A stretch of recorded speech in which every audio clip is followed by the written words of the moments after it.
All right. Last week, we reported something strange was going on. At the same time that central banks are injecting 100 billion each month in electronic money to crush volatility and ramp markets, a similar amount in physical currency and precious metals is literally disappearing. The mystery, in a nutshell, is as follows. While banks are printing more cash than ever, this cash seems to be disappearing off the face of the earth, and nobody knows where or why. And while readers are welcome to read up much more on this topic of the disappearing hard assets, a few days after this problem surfaced, even Fox Business picked up on this thread, writing that almost 1.5 trillion of the world's physical cash, with $100 bills making up the vast majority, was reportedly unaccounted for. So the question is, what happened to the money? This question was directly asked to U.S. Treasury Secretary Steve Mnuchin by Lou Dobbs on Fox Business News. What happened to our money? If anybody can answer this, it is the man who literally signs every single U.S. dollar bill, Steve Mnuchin. So watch how Lou Dobbs slides in this question at the very end. He tries to make it seem like it's no big deal, and he actually bookends it with praise on him and the Trump administration. So listen very closely how Steve Mnuchin answers this question. It is a shame that Lou Dobbs didn't hold Steve Mnuchin's feet to the fire on this. Watch, and then we will discuss. And just a couple of things, if I may, that before we wrap up here. And I've just got to, again, congratulate you, the president, the administration, Ambassador Lighthizer. I mean, it's astounding what has been achieved here. I don't think much of the media is giving you the credit that you deserve because it is historic. It's extraordinary. I want to turn to first, though, the world's cash. $100 bills, most of it, disappearing and unaccounted for. And apparently there's a quest to find out what happened to $1.5 trillion of U.S. $100 bills. What's going on? Well, you know, it's interesting. I mean, the dollar is the reserve currency of the world, right, and everybody wants to hold dollars. And the reason why they want to hold dollars is because the U.S. is a safe place to have your money, to invest, and to hold your assets in right, U.S. dollars. And, you know, it is interesting because in the world where everything's going digital and electronic payments, the demand for U.S. currency continues to go up.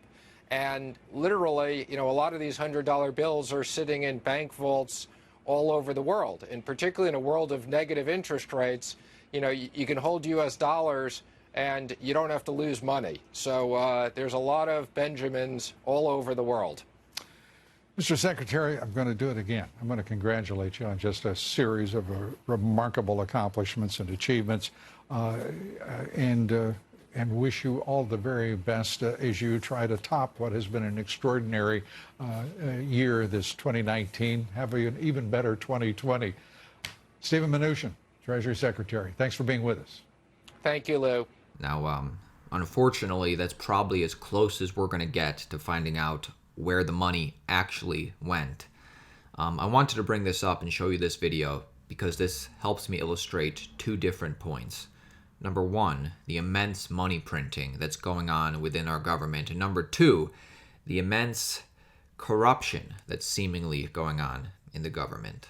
And of course, Bitcoin is an answer to both of these.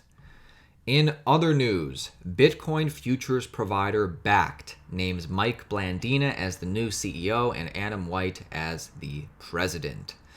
Bitcoin warehouse and intercontinental exchange subsidiary Bakkt officially has a new head. The company announced Monday that the chief product officer Mike Blandina has become the new CEO of the company effective December 20th. He succeeds outgoing CEO Kelly Loeffler, who was recently appointed to become the next senator of the state of Georgia. Adam White, the company's chief operating officer, will serve as the company's president. Blandina joined Bakkt in April following stints at PayPal and Google. He comes from a background in payment tech, having been director of engineering at Google's Wallet project, and White, who was one of Coinbase's earliest employees, joined Bakkt back in October of 2018. So Bakkt is changing a little bit from the promise of what it initially was, and we're seeing that. Hopefully we get some Bitcoin backed futures. Hopefully we trend in that direction. We'll see. In other news, China completes testing of framework for digital currency and preps for rollout. This is pretty big. China is gearing up to release its central bank digital currency as it moves into the next phase of its project. The South China Morning Post reported that the head researcher at the People's Bank of China has unveiled more details on how the country aims to become a cashless society. He confirmed on Saturday that China's upcoming digital currency will be a digital form of the yen, and that there will be no speculation on its value. Quote, he said, "The currency is not for speculation. It is different to Bitcoin or stablecoins," I think that was a misspeak, "which can be used for speculation or require the support of a basket of currencies." So this is different from Bitcoin. This is different from something that's pegged to a basket of currencies. This is China's centralized digital currency. Will it even be on a blockchain? I don't even think it will.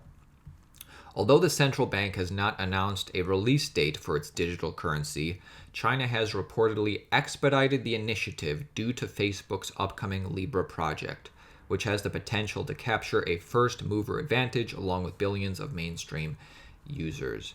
So China's digital currency, Facebook's Libra, as some people would say, those are the mark of the beast, as in those are a hellish future for society. And Bitcoin is an answer to this. In other news, into the ether, 90% of all ETH wallets are now out of the money. Check this out. So Ethereum is currently trading at about $131, representing a 90% drop from all-time highs of 1,431. The relentless price slide has pushed 90% or 31.31 million Ether addresses out of the money. This is according to blockchain intelligence firm Into the Block. An address is said to be out of the money if the current price of Ether is lower than the average price at which the coins were acquired or sent to an address. So, the 31.31 million Ether addresses have acquired coins at an average price higher than Ether's current value of 131.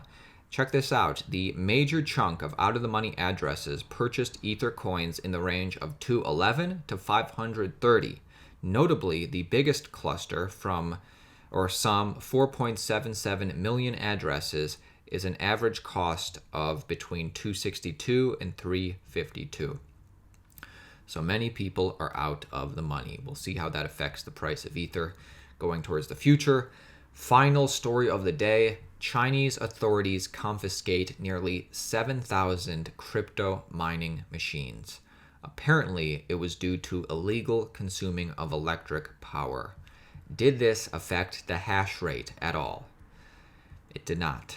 Bitcoin's hash rate just hit a new all-time high of this many hashes per second. So you can see we're kind of flattening out for a while as Bitcoin was correcting, but just today we hit a new all-time high.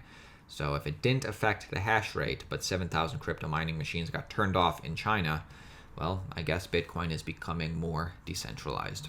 That is it for me today, my friends. This is Aaron at Altcoin Daily, checking the current price of Bitcoin after rallying for the past couple days. We got all the way up to 7,000, almost 700. You can see in the last couple hours, we've taken a little bit of a dip.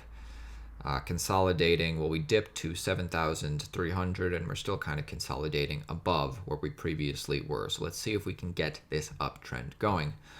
I guess final thing I wanted to point out, I just saw this tweet 53 minutes ago. I guess Chico Crypto is getting some flack from YouTube. He says that my channel is getting attacked right now. Not a single one of these videos violates the community guidelines, yet all of the videos have been taken down. I have a strike on my channel and I'm banned from YouTube for a week. I don't think that he deserves this, and this is a kind of scary future for all crypto YouTubers and all YouTubers in general. So hopefully YouTube checks this out and sorts this out swiftly. I've watched probably a lot of these videos that got taken down by him, and I wouldn't describe it as harmful or dangerous content. All right, guys, that's it. I'll see you tomorrow.